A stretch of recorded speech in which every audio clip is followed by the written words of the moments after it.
Let's dig into defunding the police a little bit more, shall we? Because the left has had to adjust the talking points a bit on this one. Perhaps first and foremost because it's crazy, but also Joe Biden is out there saying that he does not. This is the Democrats' great hope for fixing this country and fixing the future, and he's going to make everything better. Joe Biden saying, no, I'm not on board. I'm not on board for this. Some demonstrators added equals defund the police. Do you support defunding the police? No, I don't support defunding the police. I support conditioning federal aid to police based on whether or not they meet certain basic standards of decency and honorableness and, in fact, are able to demonstrate they can protect the community and everybody in the community. Basic standards of decency and honorableness. So I want to be very clear here. Here's the Democrat nominee for the presidency, this confused buffoon that is being propped up by the Democrat left just so he can be the puppet that they will be able to pull the strings on once he does in fact become if he does in fact become the president of the United States. And he's saying that he's going to withdraw federal funds unless they meet standards of decency. So are cops not meeting standards of decency right now nationwide? Is that really, is it a systemic problem? Right? Is it a systemic issue? I would want to know. I'm really curious how they could prove that is the case. And they should have to prove it's the case if they're going to now make proclamations like this. So they're not meeting standards of decency in law enforcement across the country, local police, state police.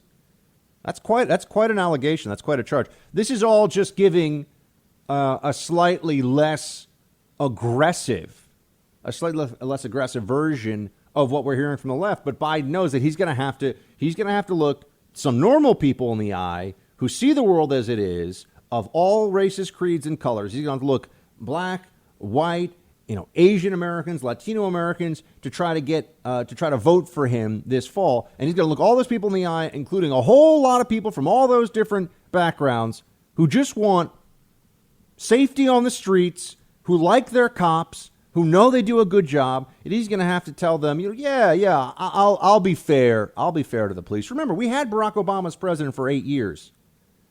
And we had the Cambridge police acted stupidly. Remember that?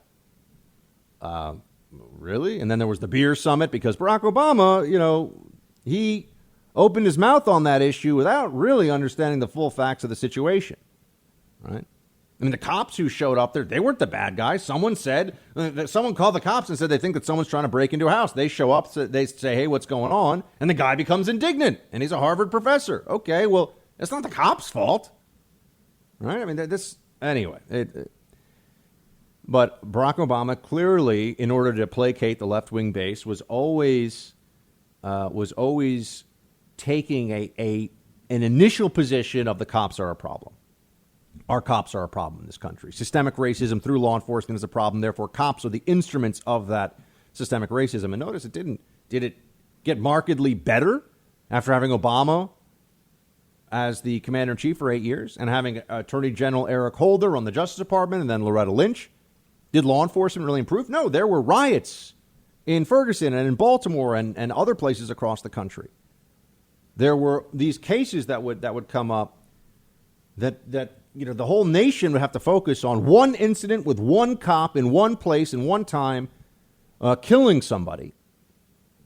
And that was the dominant news story, and CNN would do all of the constant projection of the politics of grievance and trying to divide us more and more by race. Okay, well, let's now have a conversation about what's really supposed to happen and what they really think of law enforcement. Let's have a conversation about what's supposed, and I mean a conversation, not sit and take a lecture from the other side, which is what you tend to have happen in these circumstances. So then that brings me to how do cops feel right now?